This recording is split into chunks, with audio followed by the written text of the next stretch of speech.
That's also mine.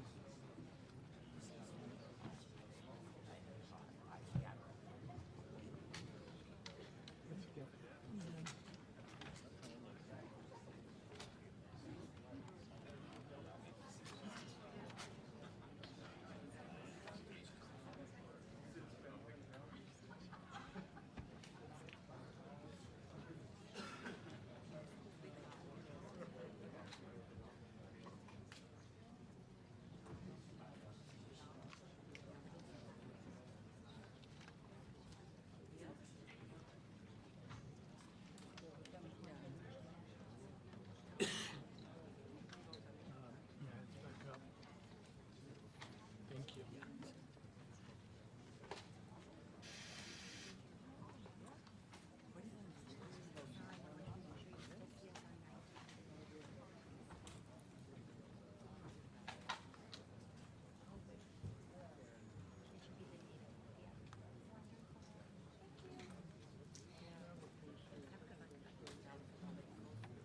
Thank you.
Copy.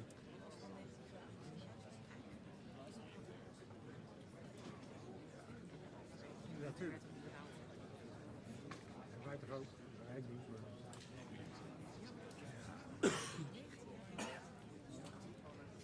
Zeker. Ja.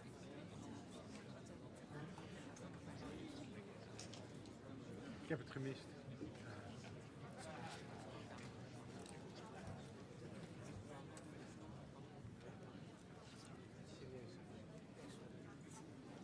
Maar ik kan het echt niet. Ik weet dat er ook wordt bepaald. Tuurlijk, dat doet iedereen. Ik zou dat goed willen.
10 zijn.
Well, thank you very much. This has been an honor.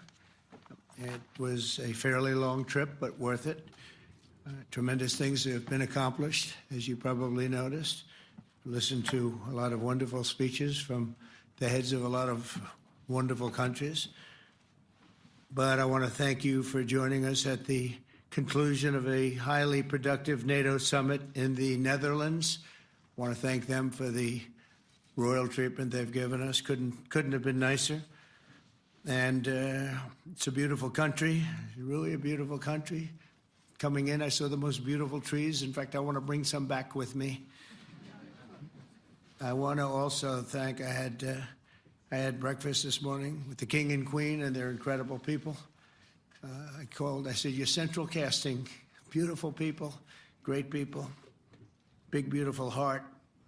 And I enjoyed that. And also NATO Secretary General Mark Rutte, who's been terrific. He's been a friend of mine. Used to be right here running this wonderful country. Now he's the NATO Secretary General. He's doing a fantastic job.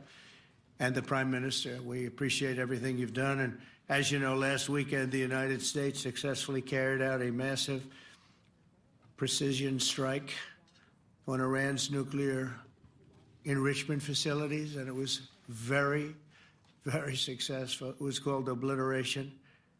No other military on earth could have done it, and now this incredible exercise of American strength has paved the way for peace with a historic ceasefire agreement late Monday, and we call it the 12-day war.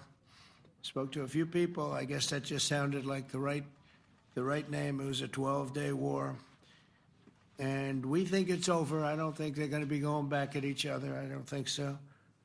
Not only have we dealt decisively with the critical threat of Iran's nuclear program, which was what I wanted. I said, Iran cannot have a nuclear weapon. I've said that for 15 years, long before I decided to do the political thing. But we've also reasserted the credibility of American deterrence, which is like no other. The people at NATO said Never been anything. You know, I rebuilt the entire military during my first term. And we have a great military. We have great generals. I got to know the good ones and the bad ones. We kept the good ones. Over the past 2 days, I was honored to participate in the NATO leaders meeting and also had extremely good individual discussions with the King and the Queen, Secretary General Rutte, and the Prime Minister. Great discussions.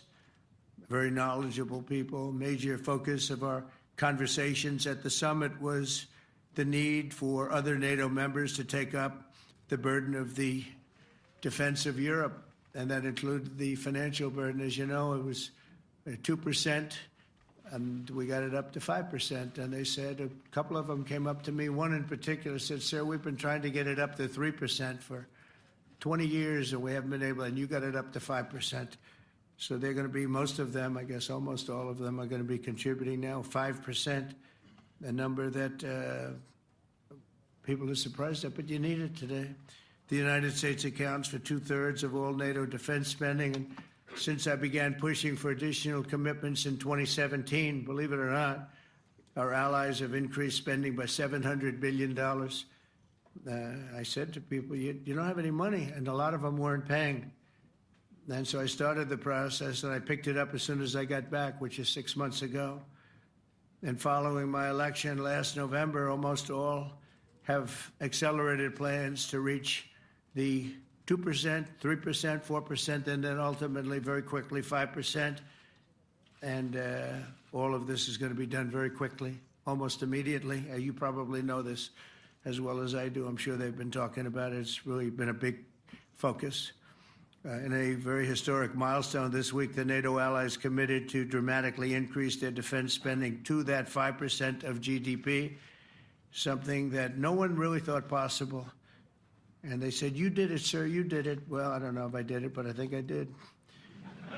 This will be known as the Hague Defense Commitment, which is pretty good, pretty appropriate. When the allies reach this number, it will add more than $1 trillion a year.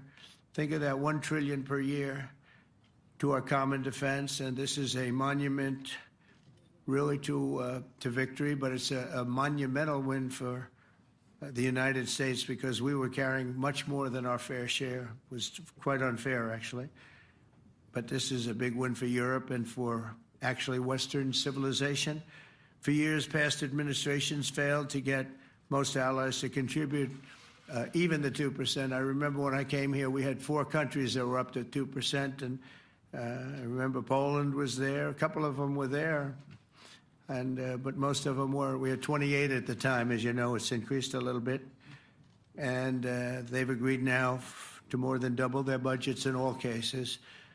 And Europe stepping up to take more responsibility for its security will help prevent future disasters like the horrible situation with Russia and Ukraine, and hopefully we're going to get that solved.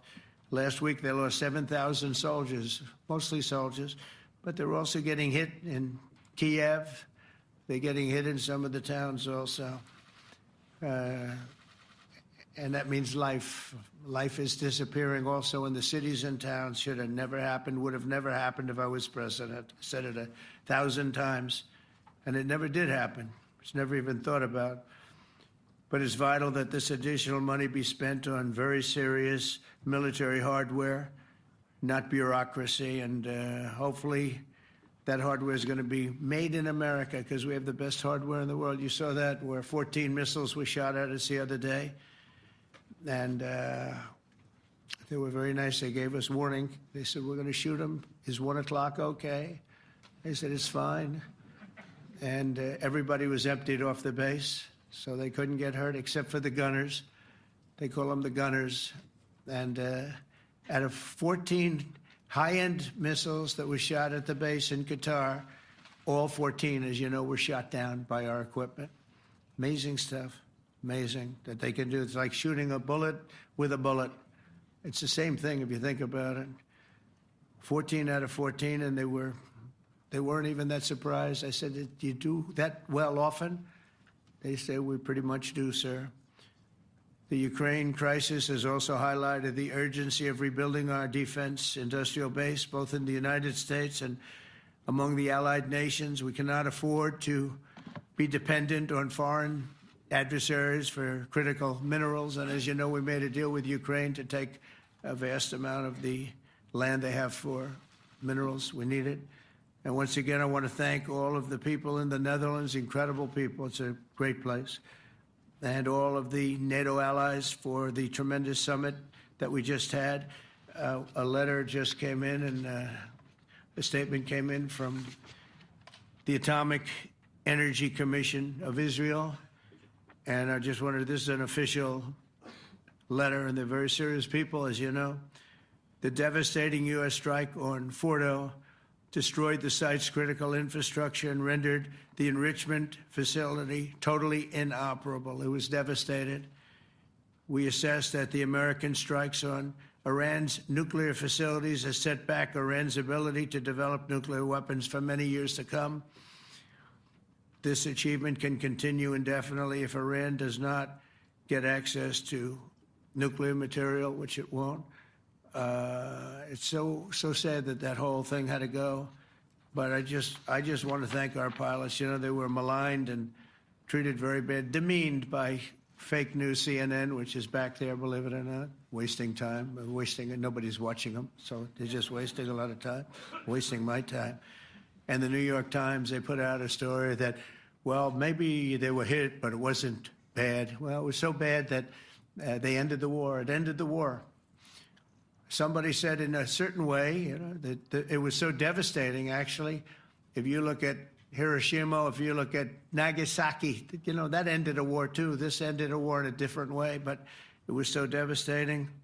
Also, they have, out of Dubai, just came that Iran's foreign ministry spokesman, this is Iran's foreign ministry, says its nuclear installations were very badly damaged by the American strike. So what bothered me about these reports with fake reports put out by the New York Times, failing, I call it the failing New York Times because it's doing terribly. Without me, it would be doing no business at all. But, and by fake news, CNN and MSDNC, all of these terrible people, you know, they have no credibility. You know, when I started, they were at 94% credibility, the media. Now it's at 16%. And I'm very proud of it because I've exposed it for what it is. But when I saw them starting to question the caliber of the attack, was it bad? Well, it was really bad. It was devastating. They were obliterated. In fact, you can't get into the tunnels. They just put that over. That just came out. They can't. There's nothing. There's no way you can even get down. The whole thing is collapsed in a disaster. And I think all of the nuclear stuff is down there because it's very hard to remove. And we did it very quickly. When they heard we were coming, it was, you know, you can't move it. It's very hard, very dangerous, actually, to move to. And they also knew we were coming, so I don't think too many people want to be down there knowing we're coming with the bunker busters, as we call them. We're the only ones that have them. We have the best equipment, best nuclear equipment, and we have the best equipment in the world. And by the way, we can't forget our submarine, which was out there, submarines actually, but submarine was out there. We shot 30 rockets into an area, every single one of them. I think it was almost 400 miles away, I think, Pete, right? 400? And long. It was in the ocean, long ways away. And we shot a total of 30. Every single one of them hit within 9 inches from where it was supposed to be. It took out a lot because we didn't do just Fordo. We did 2 others in addition, which hadn't been completely destroyed. So we hit them with a submarine from hundreds of miles away. Amazing, just amazing equipment. Greatest submarines in the world. Nobody's even close. They're 20 years behind us when it comes to submarine technology. So that's one, and the other was from the Atomic Energy Commission. And they have about 3 or 4 of them now coming in from atomic energy commissions from various places. But the one that we have that just came out, we released it a little while ago, was from the Israeli Atomic Energy Commission. But numerous of them are getting to see the site, and the site has been demolished. And again, we had these brave patriots these incredible flyers, these people that can fly a plane better than anybody can fly a plane, going into very hostile territory, flying into the territory that has got more missiles and things pointed at it, but it was very stealth. They didn't get to see it. It was dark. That's the amazing thing about the shots. They hit the shots perfectly, and yet it was dead dark. There was no moon. There was no light. It was virtually moonless. It was very dark, and the shots were hit perfectly. But when they get demeaned, and they were very upset about it because they knew how strong it would be. Back in Missouri, the pilots flew about 36 hours, two ways, far distance, and in those incredible B-2s. And we then had the F-22s, and we had the F-35s, and we had other planes, and we had, I think, a total of 52 tankers. That means the big tankers, because the refueling was a lot for all of the different planes that we sent. Incredible operation, and I have to say, General Raisin Cain was incredible. That's why he beat ISIS, and we beat ISIS in a matter of weeks. I was told it would take 4 to 5 years. We did it in a few weeks, and he was great. That's why he's the head of the Joint Chiefs of Staff right now, because I had a very good experience with him. He knocked out ISIS in a period of literally a few weeks. Amazing. And it was supposed to take a few years, 5 years to be exact. So we had a great victory there, and we then came here, and I think we had a great victory here. But this is an ongoing project. This is the safety of Europe, the safety of the world. And they've raised it from 2% to 5%, something which nobody, and you're talking about over $1 trillion a year. So we're talking about a lot of money coming in from countries that were not paying nearly enough to be effective. So I have, as you know, Marco Rubio with me, and Pete Hegseth, Secretary of State and Secretary of War. Should we say Secretary? You know, it used to be called Secretary of War. Maybe for a couple of weeks we'll call it that, because we feel like warriors. It used to be called Secretary of War. In fact, if you look at the old building next to the White House, you can see where it used to be Secretary of War. Then we became politically correct, and they called it Secretary of Defense. I don't know, maybe we'll have to start thinking about changing it, but we feel that way. Do we have any questions, please? Wow. That's a lot of questions. Who's a nice person? Oh, you're not a nice person, but I'll let you ask one. Go ahead. What's he going to ask? He is not nice at all. I know him well. Thank you, Mr. President. Yeah. Thank you for taking the time before flying home. You just said you believe the conflict between Israel and Iran is over. What makes you so confident it is?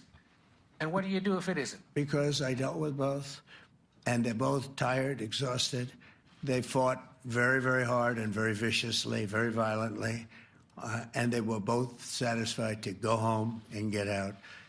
And can it start again? I guess someday it can. It could maybe start soon. I think a big telltale sign was when, as you know, Iran somewhat, by not much, violated the ceasefire, and Israel had the planes going out that morning, and there were a lot of them, 52 of them. And I said, you got to get them back. And they brought them back. They didn't do anything. They brought them back. It was very good. I thought it was amazing, actually. They have fought a hell of a war. They fought very hard. I think the war ended, actually, when we hit the various nuclear sites with the planes. And I just hope you people can give these pilots, these are the best pilots in the world. They're the best shots in the world. They call them shots. That's what they are. And wait a minute. And I just hope you can give them the respect they deserve, because they came home to fake news. And like, oh, gee, there was hardly any damage. The things are decimated. So, but I think, no, I think they're very much finished. I think Israel's going to get back to doing what they do. And I think that Iran's going to get back. You know, Iran has a huge advantage. They have great oil, and they can do things. I don't see them getting back involved in the nuclear business anymore. I think they've had it. They've been at it for 20 years, and I don't see that happening either. Now, if it does, we're always there. It won't be me. It'll be somebody else, but we're there. We'll have to do something about it. Yes, please, go ahead. Go ahead. Oh, fake news, CNN? Oh, yeah, here we go. Wait till you hear this question. Thank you, sir. You should really say how great our soldiers and our warriors are. I think everyone appreciates our soldiers and our warriors. I do have two questions for you, Mr. President. You just cited Israeli intelligence on these attacks. Earlier, you said U.S. intelligence was inconclusive. Are you relying on Israeli intelligence for your assessment of the impact of the strikes? No, this is also Iran made the statement. And it's also, if you read the document that was given, that Pete can talk about if you'd like, the document said it could be very severe damage, but they didn't take that. They said it could be limited or it could be very severe. They really didn't know, other than to say it could be limited or it could be very, very severe. And you didn't choose to put that because it was very early after. Since then, we've collected additional intelligence. We've also spoken to people who have seen the site, and the site is obliterated. And we think everything nuclear is down there. They didn't take it out. Okay, question? Please, go ahead. Go ahead. Yeah, blue dress. Thank you so much, Mr. President. Yesterday, you said China can now continue to purchase oil from Iran. Yeah. Are you giving up on your maximum pressure campaign? Because there are sanctions right now. With who? On Iran. No, look, they just had a war. The war was fought. They fought it bravely. I'm not giving up. They're in the oil business. I mean, I could stop it if I wanted. I could sell China the oil myself. I don't want to do that. They're going to need money to put that country back into shape. We want to see that happen. No, if they're going to sell oil, they're going to sell oil. We're not taking over the oil. We could have, you know. I used to say with Iraq, keep the oil. I could say it here, too. We could have kept the oil. No, China is going to want to buy oil. They can buy it from us. They can buy it from other people. But you're going to have to put that country back into shape. It desperately needs money. Yeah. Yeah, please. Here we go. I'm picking the beauties today. Go ahead. Mr. President, Secretary General Rutte has described President Putin as an adversary, a threat, an enemy. Do you view him the same way? And in addition to that, you mentioned General Kane, your chief of staff, the chairman of the Joint Chiefs of Staff. General Kane. Yes. He has said that Mr. Putin has territorial ambitions beyond Ukraine. Do you view that in the same way? Possible. I mean, it's possible. I know one thing. He'd like to settle. He'd like to get out of this thing. It's a mess for him. He called the other day. He said, can I help you with Iran? I said, no, you can help me with Russia. Because, you know, in the last few weeks, we took care of India and Pakistan, Kosovo, Serbia. I think on Friday we have coming in, the Congo is coming in, and Rwanda is coming in. That was a vicious war that went on, a machete war, heads chopped off all over Africa. They're coming in. We did two others in addition to that. Nobody's ever done anything like this. No, I consider him a person that's, I think, been misguided. I'm very surprised, actually. I thought we would have had that settled easy. I've settled 4 of them in the meantime. But he did call up, and he said, you know, he's close to Iran. He'd like to help us get a settlement. I said, no, you help me get a settlement with you, with Russia. And I think we're going to be doing that, too. Yeah, please. Go ahead, please. Thank you, Mr. President. You've made clear your position on what impact the strikes had. I wanted to ask you what is next with Iran. For instance, is there any indication from U.S. intelligence that Iran was able to move any material? No, just the opposite. We think we hit them so hard and so fast they didn't get to move. And if you knew about that material, it's very hard and very dangerous to move. It's called, in many people, they call it dust. But it's very, very heavy. It's very, very hard to move. And they were way down. You know, they're 30 stories down. They're literally 30, 35 stories down underground. You think you got it all? Oh, yeah, we think we got it. We think it's covered with granite, concrete, and steel. Can I ask you, are you interested in restarting negotiations with Iran? And if so, have they received? So our people, Marco could answer this, but our people are not, I'm not. The way I look at it, they fought, the war's done, and, you know, I could get a statement that they're not going to go nuclear. We're probably going to ask for that, but they're not going to be doing it. But they're not going to be doing it anyway. They've had it. They've had it. Now, maybe someday in the future we'll want that. But I've asked Marco, do you want to draw, I just asked him the question as we were walking on the stage, do you want to draw up a little agreement for them to sign? Because I think we can get them to sign it. I don't think it's necessary. Marco, do you want to talk about that, please? Well, Mr. President, I think President Trump has shown a willingness to meet and talk to anybody in the world who's interested in peace. I don't know of any president that's been as willing as he has to meet with anyone and talk about peace. We'd love to have peaceful relations with any country in the world. And so obviously that'll depend on Iran's willingness not just to engage in peace, but to negotiate directly with the United States, not through some third country or fourth country process. But I know of no president, probably in our modern history, that's sought peace more than President Trump has.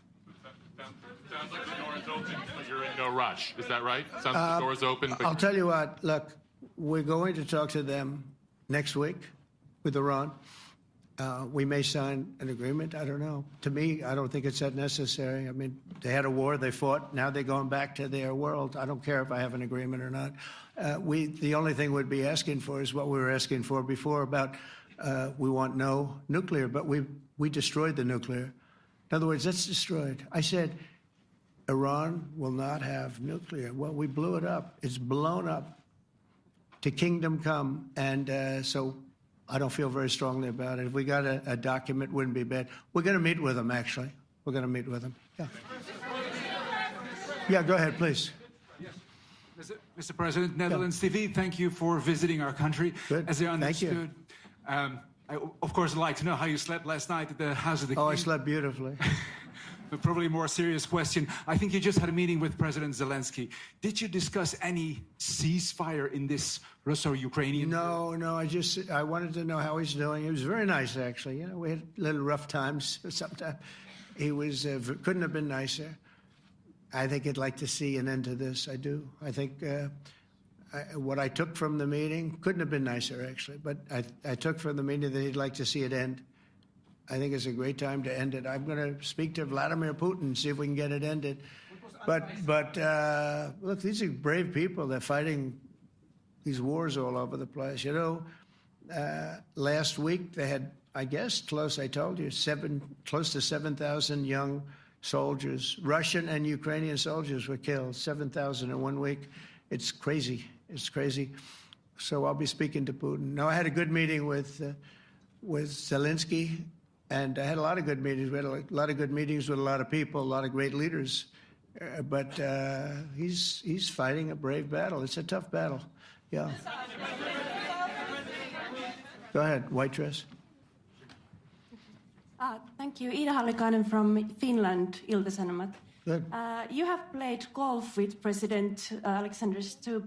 How do you see Finland as a NATO ally and partner, and how would you describe your relationship with our president? Well, he's a very good golfer, okay? In fact, he was on his college golf team. He went to a good college in the South, as you know, a very good college, and he was a good golfer. We had a good time. I think my relationship's great. I want to buy icebreakers. You know, you're very good at icebreakers. And I actually made him an offer. I didn't go to Congress. They'll try and impeach me for this. But there's an old, it's not old, it's fairly new, but it's used icebreaker. And I offered him about 1/3 of what he asked for. But we're negotiating. We need icebreakers in the U.S. And if we can get some inexpensively, I'd like to do that. Actually, they'll fix it up, make it good. Also, we may buy some icebreakers. You know, that you're the king of icebreakers, that particular country. They make them good. They make them really good, and they know what they're doing. And so we're negotiating with them for about 15 different icebreakers, but one of them is available now. It's old, and it's, old. It's like 5-6 years old. And we're trying to buy it. I'm trying to make a good deal. It's all I do my whole life. My whole life, that's all I do is make deals. Yeah, please. Go ahead. Sir, go ahead. Yeah, a question for NewsHour, Dutch TV. First of all, on Article 5, on your way here, you spoke about the commitment of the U.S. to Article 5, saying, I'll give you my definition once we're here. Yeah. What is your definition, and may the U.S. commitment to Article 5 change in case some of the NATO members do not reach the threshold that was discussed today? My second question is following up on a colleague on Iran. What intel reports do say that everything over there was obliterated. Yeah, well, there are numerous of those reports, and they're coming out fast and furious. But the most respected ones we've already seen. And I will say that on a very confidential basis, they're looking at the reports, like numerous reports, and including people going to the site and checking the site. And they're going to be having, I guess you're going to be having over the next couple of days a full, you're going to encapsulate it. But no, the site was obliterated, just like I said it was. And just like the pilots should be given credit for. As far as Article 5, look, when I came here because it was something I'm supposed to be doing, but I left here a little bit differently. I said, I watched the heads of these countries get up, and the love and the passion that they showed for their country was unbelievable. I've never seen quite anything like it. They want to protect their country, and they need the United States. And without the United States, it's not going to be the same. And you can ask Mark, or you can ask any of the people that were there. It was really moving to see it. They love their country. They were so respectful of me because I'm the head of the United States. And I made, you know, the King of Saudi Arabia, when I was in the Middle East, so I was in Qatar for a different reason, not a reason to get shot at. We were in there for economic development reasons, Qatar, UAE, and Saudi Arabia. All three leaders of those countries, and we took back $5.1 trillion into the United States. All three leaders said, you know, you're presiding over the hottest country in the world. The United States right now is the hottest country. Everybody wants to be there. Everybody wants a piece of it. He said, a year ago, your country was dead. You had a deadhead running it. You had a country that was dead, and it was dead. You had people pouring through the borders. You had inflation. You had everything. He said, you've made it in 5 months at that time. You've made it the hottest country. This is the hottest country in the world. The United States right now is the hottest country in the world.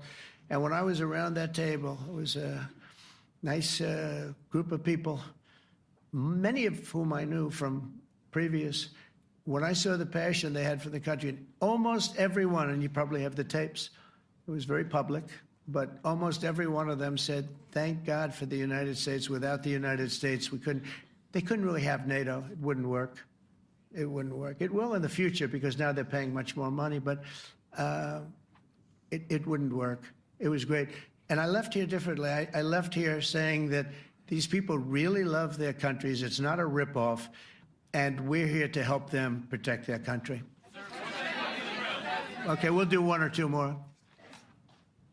Thank you, Mr. President. Yeah. A question on Spain. Are you satisfied with today? Oh, I think Spain's terrible what they've done. No, I do. They're the only country that won't pay the full up. They want to stay at 2%. I think it's terrible. And, you know, they're doing very well. The economy is very well.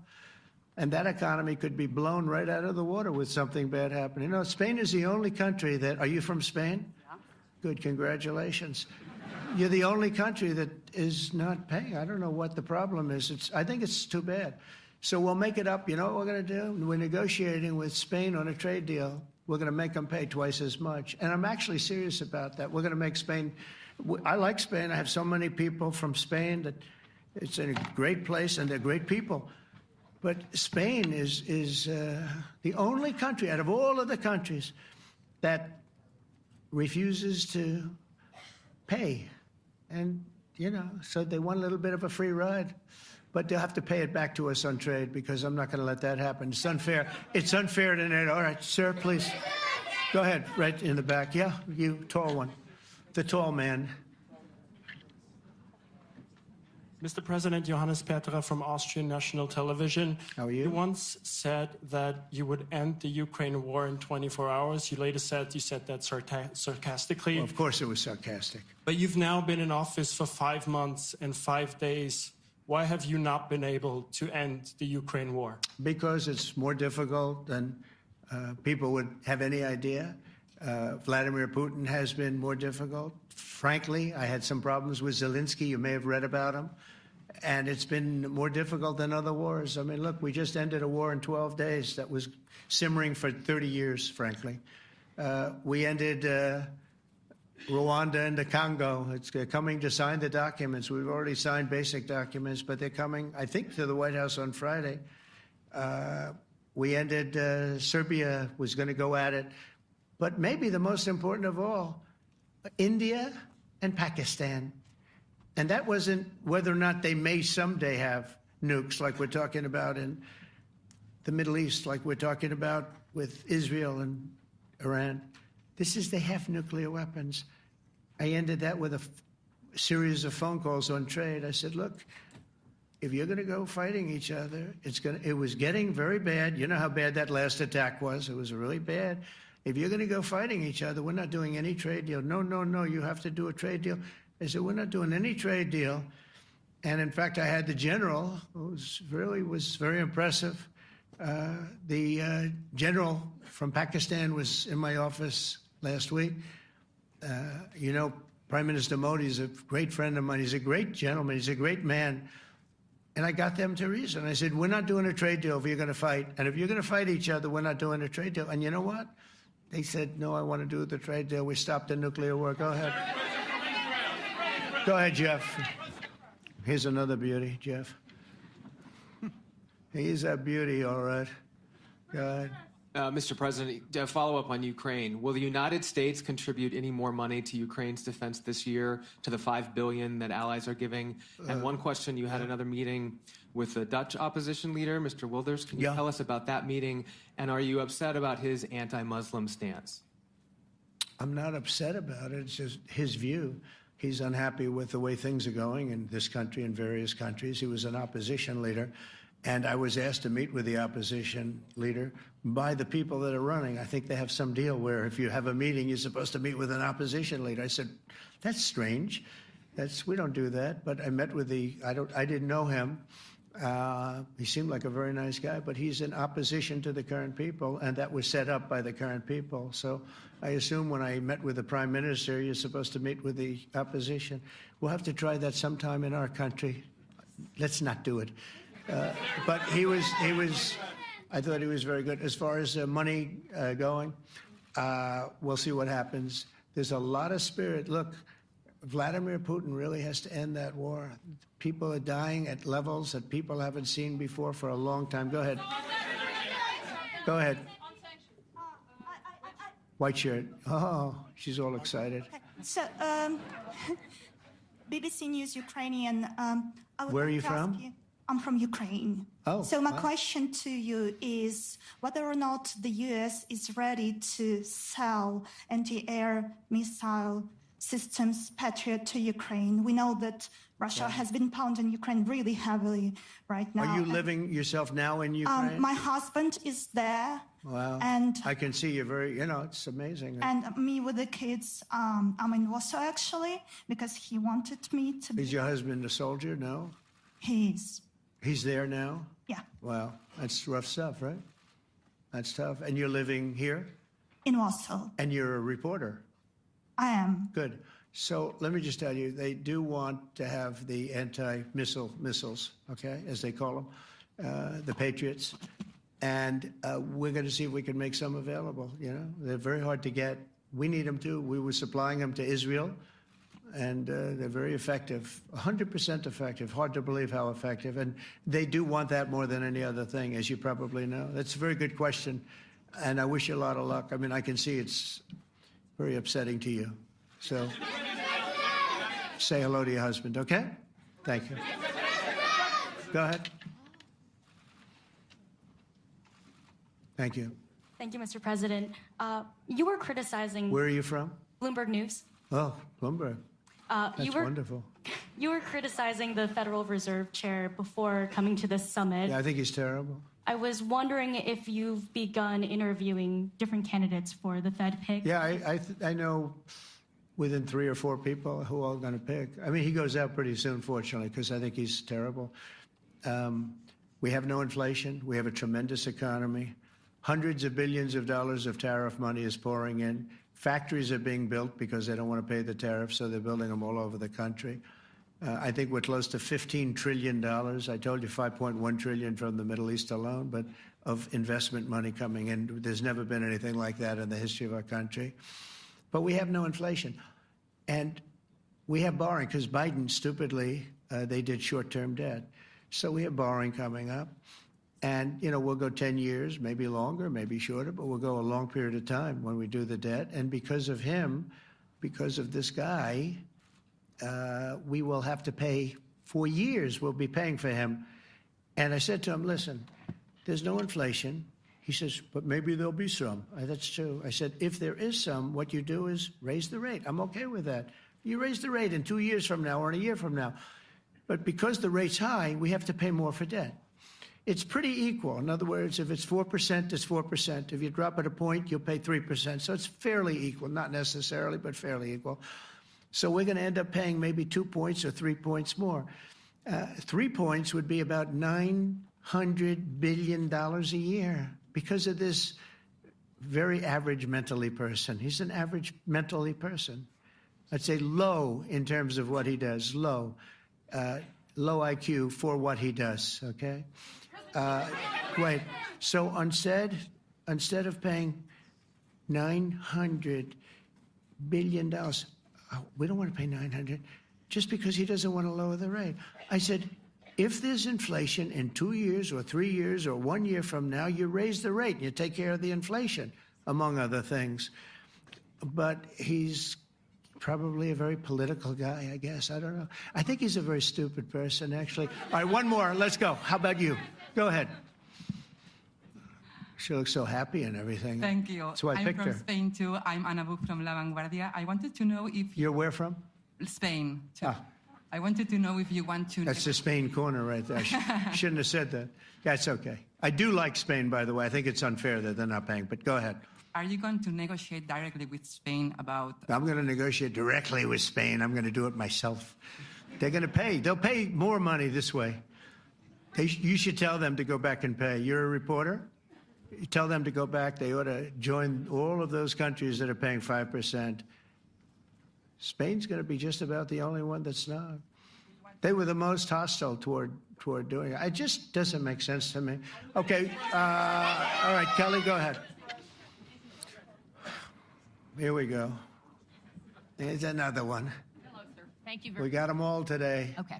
So, Mr. President, you talked about expecting some on-the-ground assessments at Fordo and other sites. Now Is that Israeli and U.S.? It's been obliterated, Kelly. It's been What is your message then, sir, to the intelligence community when they present reports? You're not disputing the DIA report. You're just... They presented a report that wasn't finished. We're talking about something that took place 3 days ago. I understand that's the report was done 2 days ago. Wait a minute. Yes. They didn't see it. All they can do is take a guess. Now, if you take a look at the pictures, if you take a look how it's all blackened, you know the fire and brimstone is all underground because it's granite and it's all underground. You don't show it. But even there, with all of that being said, the whole area for 75 yards around the hole where it hit is black with fire. The group that's run by this gentleman, in fact, you may want to talk about it for a second because we're going to issue a report. And I think it's not even a very exciting report at this point. It's been obliterated, totally obliterated. And they did a report, but it was like, if you look at the dates, it's just a few days after it happened. Sir. So they didn't see it. They said it may be very severe. Understood. Do you have a message for the intelligence community, though, in terms of unvarnished information getting to you, that it's not... I don't really have a message. I would say issue the report when you know what happened. I wouldn't say that it could be severe or maybe not. They use the word severe. It could be severe or maybe it's not. So people like you picked up and said, oh, it's not severe. No, the report was not a complete report. Yeah, the message was probably wait till you know the answer before you... And, sir, did you not have a public component to your Zelensky meeting for a tactical reason with President Putin? Let him answer this one. Hello, Mr. Secretary. Yeah.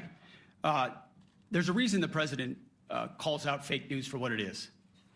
These pilots, these refuelers, these fighters, these air defenders, the skill and the courage it took to go into enemy territory flying 36 hours on behalf of the American people and the world to take out a nuclear program is beyond what anyone in this audience can fathom. And then the instinct of CNN, the instinct of the New York Times is to try to find a way to spin it for their own political reasons to try to hurt President Trump or our country. They don't care what the troops think. They don't care what the world thinks. They want to spin it to try to make him look bad based on a leak. Of course, we've all seen plenty of leakers. And what do leakers do? They have agendas. And what do? Do they share the whole information or just the part that they want to introduce? And when they introduce that preliminary, a preliminary report that's deemed to be a low assessment, you know what a low assessment means? Low confidence in the data in that report. And why is there low confidence? Because all of the evidence of what was just bombed by 12 30,000-pound bombs is buried under a mountain, devastated and obliterated. So if you want to make an assessment of what happened at Fordo, you better get a big shovel and go really deep, because Iran's nuclear program is obliterated. And somebody somewhere is trying to leak something to say, oh, with low confidence, we think maybe it's moderate. Those that dropped the bombs precisely in the right place know exactly what happened when that exploded. And you know who else knows? Iran. That's why they came to the table right away, because their nuclear capabilities have been set back beyond what they thought were possible because of the courage of a commander-in-chief who led our troops, despite what the fake news wants to say. But you're not disputing the report said what it said, even though it was initial. The report said what it said, and it was fine. It was severe, they think, but they had no idea. They shouldn't have issued a report until they did, but we've gotten the information. I think Pete said it better than you can say it. And, you know, you should be proud, you, especially you, should be proud of those pilots, and you shouldn't be trying to demean them. No, those pilots flew at great risk, a big chance that they'd never come back home and see their husbands or their wives. Let me just tell you, you and NBC, fake news, which is one of the worst, and CNN, New York Times, are all bad. They're sick. There's something wrong with them. But you know what? You should be praising those people instead of trying to find some. By getting me, by trying to go and get me, you're hurting those people. They were devastated. You know, I got a call from Missouri, great state, that I won 3 times by a lot. And I got a call that the pilots and the people on the plane were devastated because they were trying to minimize the attack. And they all said it was hit. But we don't think it was really maybe hit that badly. And they were devastated. They put their lives on the line, and then they have... And I'm not referring to you, but real scum come out and write reports that are as negative as they could possibly be. It should be the opposite. You should make them heroes and heroines. You should make them really people that they were so devastated when they heard this news. And you know what they said? One of them, I spoke to one of them, said, "Sir, we hit the site. It was perfect. It was dead on." Because they don't understand fake news, because they have a normal life, except they have to fly very big, very fast planes. But it's a shame. You should be making them heroes. All right, in the back. Go ahead, back, white, yeah. White jacket, yeah. Go ahead, give him a mic. Hello. Deborah Haynes from Sky News. Good. Mark Rutte, the NATO chief, who is your friend, he called you daddy earlier. Do you regard your NATO allies as kind of children? No, he likes me. I think he likes me. If he doesn't, I'll let you know. I'll come back and I'll hit him hard, okay? No? He did it very affectionately. Daddy, you're my daddy. Do you regard your NATO allies, though, as kind of like children, and they're obviously listening to you and they're spending more, and you're obviously appreciative of that, but do you hope that actually they're going to be able to defend themselves, defend Europe on their own? I think they need help a little bit at the beginning, and I think they'll be able to, and I think they're going to remember this day. And this is a big day for NATO. You know, this was a very big day. They took it. One of the gentlemen said, you know what? We've been trying to raise money raise the rate for 30 years, he said, 20 years, from almost the beginning. And he's been there for a long time. He said, until you came along, it never happened. What you did is amazing. It's been sort of an amazing day for a lot of reasons, but also for that. Yeah, go ahead. Do you think they can do it without you, though, in the future? Can they do it without Well, ask Mark. I mean, you have to ask Mark, okay? So we're heading back.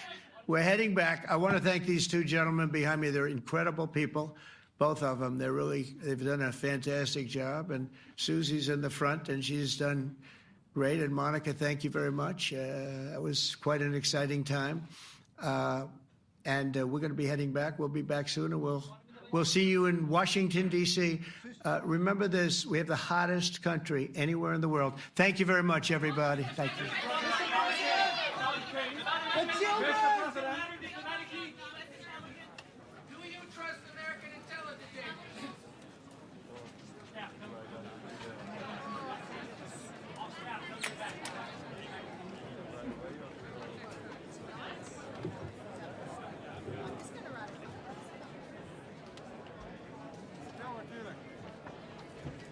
Zelfs een goede kant